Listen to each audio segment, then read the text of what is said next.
పునర్విక పునర్విక పునర్విక గత నెల మొత్తం మారుమోగిన పేరు పునర్విక. పునర్విక కోసం నేను డొనేట్ చేయమని అడగట్లేదు, షేర్ చేయమని కూడా చెప్పట్లేదు.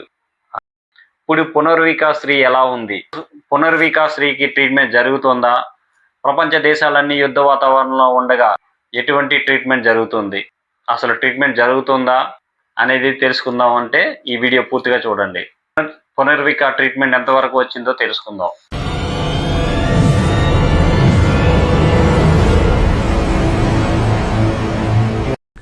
అందరికీ నమస్తే, నేను మీ Govind. Welcome to our channel.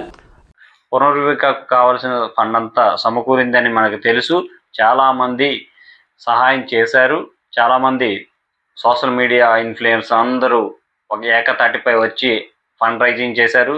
కొంతమంది ఆ అమ్మాయి పేరు వాడుకొని కూడా డబ్బులు దండుకున్నారు. ఏదైతేనేమి ఆ అమ్మాయికి కావాల్సిన ఫండ్ అయితే రైజ్ అయింది. వాళ్ళు ట్రీట్మెంట్కి కావాల్సిన అన్ని రెడీ చేసుకుంటున్నారు. జీనోథెరపీ కావాల్సిన ఏర్పాట్లన్నీ జరుగుతున్నాయి. సో ఇంకా ట్రీట్మెంట్ మొదలు పెట్టలేదు.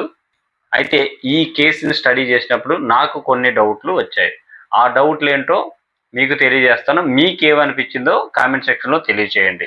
మొదటిగా, అసలు దేవుడు అనేవాడు ఉన్నాడా? పిల్లల్ని ఇలా అసాధారణంగా పుట్టించడం ఎందుకు? వాళ్ళు పాపం చేసే వయసు కూడా కాదు. వాళ్ళు ఏ పాపం చేశారని ఆ విధంగా పుట్టించాలి?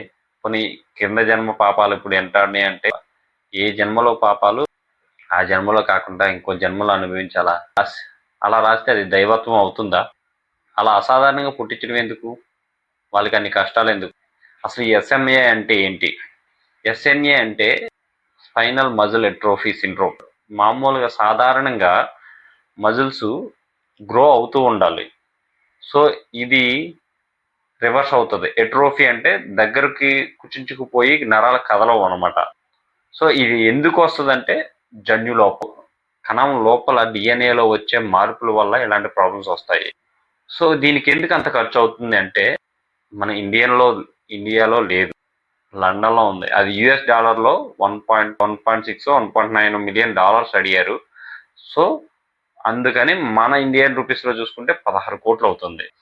సో ఆ ఇంజెక్షన్ అనేది ఏంటి అంటే, జీనోథెరపీ కోసం యూజ్ చేసే ఇంజెక్షన్ అది. ఇక్కడ ప్రధానమైన డౌట్ ఏంటంటే, ఆ ఇంజెక్షన్ చేస్తే 100% క్యూర్ అవుతుందా లేదా? ఫ్యూచర్లో ఆ అమ్మాయికి ఎటువంటి ప్రాబ్లమ్స్ రాకుండా ఉంటాయా? ఇలాంటి ప్రాబ్లంతో బాధపడేది ఆ అమ్మాయి ఒక్కరితే కాదు, చాలా మంది ఉన్నారు. మన తెలుగు రాష్ట్రాల్లోనే కాదు, దేశం మొత్తం మీద చాలా మంది వేలల్లో ఉన్నారు. సో వీళ్ళందరికీ ఇంజక్షన్లు ఇవ్వడం కుదురుతుందా? ఈ టాపిక్ వచ్చినప్పుడు గవర్నమెంట్ మీద అంటారు, గవర్నమెంట్ తలుచుకుంటే ఏదైనా అవుతుంది, చేయొచ్చు అని. ఒకసారి వాళ్ళ సైడ్ నుంచి కూడా ఆలోచిద్దాం. సో ఒక పాపకే 16 కోట్లు అయిందంటే, ఇన్ని వందల మందికి, ఇన్ని వేల మందికి చేయాలంటే ఎన్ని వేల కోట్లు అవుతాయి? సో అన్ని వేల కోట్లు వెచ్చించిన తర్వాత ఆ అమ్మాయికి 100% క్యూర్ ఉండి 100% ఫ్యూచర్ గ్యారంటీ ఉంటుందా అంటే అది వాళ్ళు చెప్పలేరు. అందుకని గవర్నమెంట్ కూడా స్పందించకపోవచ్చు. నా ఆలోచన, నాకు వచ్చిన డౌట్. అలా అని పొలిటీషియన్స్ అందరూ వెనకేసుకున్న బ్లాక్ మనీ తీసి డొనేట్ చేస్తారంటే అది అస్సలు చచ్చినా చేయరు.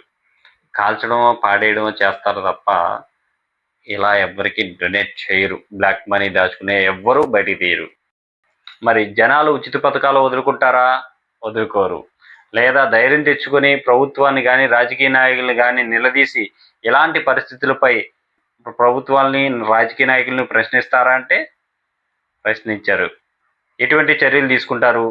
ఇంకా మన దేశం అభివృద్ధి చెందకపోవడానికి, టెక్నాలజీలో అభివృద్ధి చెందకపోవడానికి కారణం ఏంటి అనేది ఆలోచిస్తారా అంటే అలా ఆలోచించరు, ధైర్యం చేయరు కూడా. ఆ పరిస్థితి మనకి రాలేదులే అనుకుని మనకెందుకులే అని దులుపుకుని పోతారా? అదే పరిస్థితి మీ ఇంటి వరకు వస్తే మీరేం చేస్తారు? ఈ పోటీ ప్రపంచంలో ప్రపంచ దేశాల యువత టెక్నాలజీతో పరిగెడుతుంటే మన దేశ భావి భారతం మాత్రం కులాలు, మతాల వెనుక పరిగెడుతోంది, మూఢనమ్మకాలతో మగ్గిపోతుంది.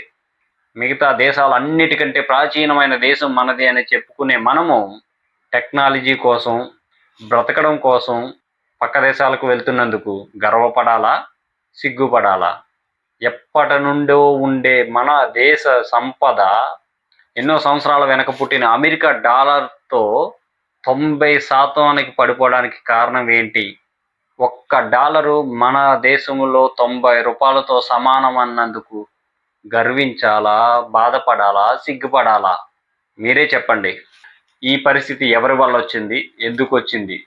ఇందులో తప్పు ఎవరిది అని మనం ఆలోచిస్తే ఎవరిది? అలా సృష్టించిన దేవుడిది అవుతుందా? కన్న తల్లిదండ్రులది అవుతుందా? పట్టించుకొని గవర్నమెంట్ది అవుతుందా? మన భారతదేశం ఇంత నాలెడ్జ్, ఇంత టెక్నాలజీ వచ్చిన తర్వాత కూడా పొరుగు దేశాల్లో ఉండే అడ్వాన్స్డ్ మెడికల్ టెక్నాలజీ మన ఇండియాలో లేనందుకు బాధపడాలా? మన ఇండియన్ పొలిటికల్ సిస్టమ్ వల్ల దేశం ఇలాగే ఉండిపోయిందని బాధపడాలా? ఇవి నాకు వచ్చిన డౌట్స్. వీటికి మీ వద్ద ఆన్సర్ ఉంటే కామెంట్ సెక్షన్లో తెలియచేయండి. Thank you.